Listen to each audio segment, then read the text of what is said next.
చెప్పండి అన్న, ఈరోజు కేటీఆర్ను ఏసీబీ వాళ్ళు విచారణకు రమ్మని పిలుపునిచ్చారు. ఆయన వెళ్ళాడు. అక్కడ ఏం జరగబోతుంది, లోపల ఏం జరుగుతుంది? ఓన్లీ కార్ రేసుకి సంబంధించింది జరుగుతుందా? మళ్ళీ ఇంకా కొన్ని ఆరోపణలు చేశారు కాంగ్రెస్ వాళ్ళు. ఆ కేసులు కూడా ఇక్కడ లేవనెత్తే అవకాశం కనిపిస్తుందా మనకు?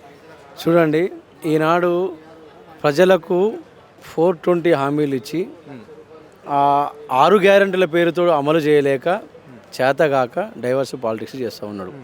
ఈనాడు వంచకుడే పాలకుడే ఏండు తెలంగాణ రాష్ట్రంలో. వంచన చేసి తెలంగాణ ప్రజల్ని మభ్యపెట్టి మోసం చేసి ఇవాళ అధికారాన్ని చెలాయిస్తూ ఉన్నాం. ప్రజల కోసం, ప్రజల పక్షాన ఆనాడు కేటీఆర్ గారు పోరాడి తెలంగాణ కోసం జైలు పాలయ్యినరు. తర్వాత ఎన్నో ఇబ్బందులు ఎదుర్కొని ఆయన చేస్తే నువ్వెక్కడున్నావు? 2 కళ్ళ సిద్ధాంతంతో సమైక్య పాలకుడైనటువంటి చంద్రబాబు ఏజెంట్గా నువ్వు, చంద్రబాబు అనుచరుగా ఎలా ఉన్నావు నువ్వు? ఇవాళ నీ ప్రజాపాలన, నీ హామీలని అడుగుతూ ఉంటే అక్రమ కేసులు పెడతా ఉన్నాం. ఒకరోజేమో డ్రగ్స్ అన్నావు, మరొక రోజేమో ఇంకొకటి అంటున్నావు, ఇంకొకటేమో ఈనాడు ఫార్ములా ఈ రేస్ కేసు అంటున్నావు. ఇట్లా ఒక రకరకాలుగా కేటీఆర్ గారి కీర్తిని, నీ పార్టీ గుర్తైన అరచేతిని అడ్డం పెట్టి ఆయన కీర్తిని ఆపాలని చూస్తూ ఉన్నావు. అది సాధ్యం కాదు. అప్ ఇన్ ద స్కై, అరచేతిలో వైకుంఠం చూపిస్తున్నావు ఈ ప్రజలకి. అది సాధ్యపడదు. ఎందుకనంటే నీకు పాలన చేత కాదు, నీకు చట్టం పైన అవగాహన లేదు, న్యాయశాల పైన గౌరవం లేదు. అసలు తప్పు ఎక్కడ జరిగిందండి? అక్కడ కుంభకోణం ఎక్కడుందండి? స్కామ్ ఎక్కడుందనండి? ఎక్కడ ఏం జరిగిందని? ప్రజాప్రభుత్వంలో ప్రజల కోసం ఎన్నో మేలు చేసే కార్యక్రమాలు ఉంటాయి. ప్రజా సంక్షేమం కోసమే ఆ పాలకుల యొక్క విధి విధానాలు ఉంటాయి. ఈ విధంగా నీలాగా ప్రజలకు ఇచ్చిన హామీలు ఎస్కేప్ కావడానికి డైవర్షన్ పాలిటిక్స్ చేయలే కేటీఆర్ గారు. ఇచ్చిన హామీలను నెరవేర్చడం కోసం ప్రయత్నం చేసినారు. అదేవిధంగా హైదరాబాద్ బ్రాండ్ ఇమేజ్ పెంచడానికి ఆనాడు ఫార్ములా ఈ రేస్కి 2 సార్లు రేసు నిర్వహించడం జరిగింది. దాని తర్వాత మరి ఇంకోసారి నిర్వహించకపోతే ఇక్కడ హైదరాబాద్కు ఒక బ్రాండ్ ఇమేజ్ వస్తున్నది. దాన్ని నిలబెట్టుకోవడానికి వారు త్వరితగతిన నిర్ణయం తీసుకోవడం జరిగింది. ఏ పాలకుడైనా విధానపరమైనటువంటి నిర్ణయాలు తీసుకుంటే కొన్ని ఫలితాన్ని ఇస్తాయి, కొన్ని ఫలితాన్ని ఇవ్వవు. అంతేగాని దాంట్లో ఎలాంటి కుంభకోణం లేదు. అది కేటీఆర్ గారి అకౌంట్లకు డబ్బులు వచ్చింది కాదు. అప్పుడున్నటువంటి టీఆర్ఎస్ ప్రభుత్వంలో ఉన్నటువంటి కేటీఆర్ గారు ఫార్ములా ఈ రేస్ పైన నిర్ణయం తీసుకోవడం జరిగింది. అటు తర్వాత ఎలక్షన్స్ రావడంతో ఆ నిర్ణయం వారు దాన్ని రేస్ కేసు నిర్వహించలేకపోయినారు. రేసు నిర్వహించకపోవడం వల్ల తర్వాత వచ్చినటువంటి ప్రజాపాలన వంచన ప్రభుత్వం ఆ రేసుని రద్దు చేసి విధానపరమైన నిర్ణయాన్ని, కేటీఆర్ తీసుకున్న విధానపరమైన నిర్ణయాన్ని విధానపరమైన రూపంగా నువ్వు చిత్రీకరించి ఆ రేసును రద్దు చేసి దాన్ని నేరంగా పరిగణించి ఇలా ఏసీబీ ద్వారా కేసు పెట్టడం జరుగుతుంది. ఇది ముమ్మాటికి కుట్రపూరితమైన చర్య. నువ్వు ఏ విధంగా పోయినావు? రేవంత్ రెడ్డి దొంగదానికి పట్టపగట్టు పైసల మూటలతోటి, నీ మూటల వాసనతోటి నువ్వు ముఖ్యమంత్రి అయినావు. ఆనాడు ఆ మూటలతోటి నువ్వు పట్టబడులు దొరికిన దొంగవి నువ్వు. ఇవాళ కేటీఆర్ గారికి ఎలాంటి మచ్చంటదు, నిప్పుకు చెదలంటావు. ఆయన కీర్తిని నువ్వు అరచేయి అడ్డం పెట్టుకొని నువ్వేదో చేయాలనుకుంటున్నావు, కానీ అది నీ జన్మకు నెరవేరదు. నీ కళలన్నీ కూడా పాటి కళలు అవుతాయి. నువ్వు ముందుగా ప్రజలకు ఇచ్చినటువంటి హామీలను నెరవేర్చు. ప్రజల కోసం చేయాల్సినటువంటిది ఇంకా చాలా ఉంది.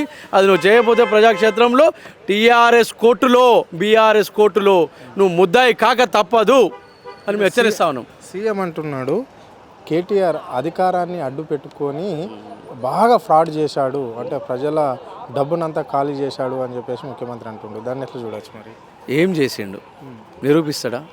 ఆయన అకౌంట్కి ₹1 పోయిందా? ఎక్కడ జరిగింది? ఏం జరిగింది? అవినీతి ఆధారం లేదు. మసిపూసి మారేడుకాయలు చేయడమే, గుడ్డ కాల్చి మేడేయడమే తప్ప దీంట్లో ఎక్కడుందండి వాస్తవం? డ్రగ్స్ అన్నాడు బామ్మర్, దీంట్లో డ్రగ్స్ అన్నాడు. దొరికినాయా డ్రగ్స్? దొరికినాయా? ఇంకోటి ఆరోపణ చేసిండు. ఏమైనా నిరూపణ అయిందా? నిరూపణ లేదు. భూ కుంభకోణాలు అన్నాడు. ధర నీ చేతిలో ఉందిగా, నిరూపి. కేటీఆర్ గారు నిర్మించినటువంటి ఈ వ్యవస్థని ఇవాళ నువ్వు కూల్చుకుంటూ వస్తాను. హైడ్రా పేరుతోటి నువ్వు చేసిన విధ్వంసం తెలంగాణ ప్రజలకు తెలియదా?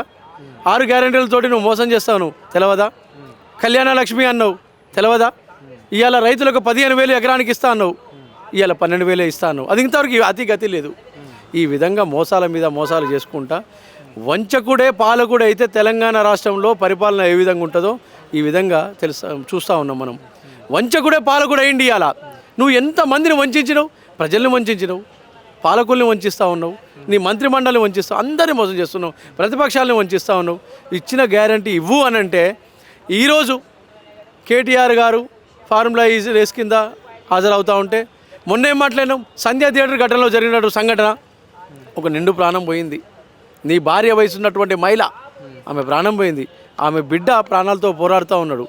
బెనిఫిట్ షోల వల్లనే ఇదంతా జరిగింది, లాభాపేక్ష తప్ప సేవా దృక్పథం లేదు సినీ ఇండస్ట్రీకి అన్నావు. కేటీఆర్ గారు ధర్మబద్ధంగా మాట్లాడినరు. ధర్మబద్ధంగా మాట్లాడితే సినిమా వాళ్ళని పేరు మర్చిపోతున్నట్టే. తెలంగాణ ప్రజలని పేరు గుర్తులేదా? సినిమా వాళ్ళకి ఎందుకు ఉంటుంది? ఇంకా ఆ విషయాన్ని తెలిస్తే సినిమా వాడి మీద నువ్వు ఎంత విధ్వంసాన్ని చేసినావు. అది అనవసరమైన చర్చ, అనవసరమైన విషయము. అలాంటి దాన్ని నువ్వు చేసుకుని ఇవాళ తెలంగాణ ప్రజలకు డైవర్షన్ పాలిటిక్స్ చేస్తూ ఉన్నావు. ఇవాళ మళ్ళీ ఏం చేసినావు? బెనిఫిట్ షోలు వద్దు అన్నావు. ఇవాళ నువ్వు బెనిఫిట్ షోకి గేమ్ చేంజర్ అనే సినిమాకి ఇవాళ దిల్ రాజు దానికి ప్రొడ్యూసర్గా ఉన్నాడు. ఒక బ్రోకర్ మీద ఉన్నటువంటి ఆ సినిమాకి నువ్వు ఇవాళ రేట్లు పెంచుకోవచ్చాను, బెనిఫిట్ షోలు చేసుకోవచ్చాను అన్నావు. అది ఎంతవరకు సబబు? వంచన కాదా? ఆనాడు బెనిఫిట్ షో లేదన్నావు, ఇలా బెనిఫిట్ షో ఇచ్చినావు. వంచన కాదా ఇది? ప్రజల్ని ఇంకెంతకాలం వంచన చేస్తావు? ప్రజలు అన్నీ గమనిస్తూ ఉన్నారు. త్వరలోనే నీకు బీఆర్ఎస్ కోర్టులో నీకు శిక్ష తప్పదని మేము హెచ్చరిస్తా ఉన్నాం. అంటే ఇప్పుడు ముఖ్యమంత్రి అంటున్నాడు, ఈ రోజేమో ఏసీబీ విచారణకు రమ్మన్నారు, నేడు 2 రోజుల తర్వాత మళ్ళా ఈడీ రమ్మంటుంది. కానీ తప్పకుండా కేటీఆర్ను అరెస్ట్ చేసే తీరుతాము అని చెప్పేసి ఎమ్మెల్యేలు చెప్తున్నారు, మంత్రులు చెప్తున్నారు, కార్యకర్తలకి అదే అంటున్నారు. మరి కేటీఆర్ అరెస్ట్ అయితే బీఆర్ఎస్లో ఏ విధంగా ఉండబోతుంది? కార్యకర్తల తీరు లేకుంటే కార్యాచరణ ఎట్లుండబోతుంది? గతంలో ఆయన పట్టపగటీలు దొరికిన దొంగ, ఆయనని అదే ఉన్నటువంటి అప్పుడు ఉన్నటువంటి చట్టం ఆయన తీసుకుపోయింది, శిక్షించింది. అయితే అతనికి ఏమవుతుందనంటే కేటీఆర్ కంటిలో నలుసైపోయిండు. కంటిలో నలుసైపోయిండు కేటీఆర్. ఆయనకు ఇంటిలో పోరు అయిపోయింది, ఇంటిలో పోరు ఎక్కువ అయిపోయింది. ఆ కంటిలోని నలుసు ఇంటిలోని పోరు రెండు ఏకమయ్యేసరికి ఆయనకు మెదడు పనిచేయట్లేదు. దాంతో ఏ విధంగానైనా కేటీఆర్ని లోపలేయాలి, ఏదో ఆరోపణ చేయాలి. ఏ ఆరోపణ చేయాలంటే ఏదీ లేదు, ఏదోటి చేయాలనే ఉద్దేశంతో ఆయన నిర్ణయించుకున్నాడు. ఓకే, ఒక్క కేసులు కాదు 100 కేసులు పెట్టు. 100 కేసులు పెట్టినా కూడా నువ్వు ఇచ్చినటువంటి వంచనపూరితమైనటువంటి హామీలు ఏమో వాటన్నిటి కోసం మేము పోరాడతాం. కేటీఆర్ గారు చాలా ధైర్యవంతులు. మాకు ఉద్యమంలో వారి నాయకత్వం వహించి మాకు నేర్పింది కూడా అదే. అధైర్యపడవద్దు.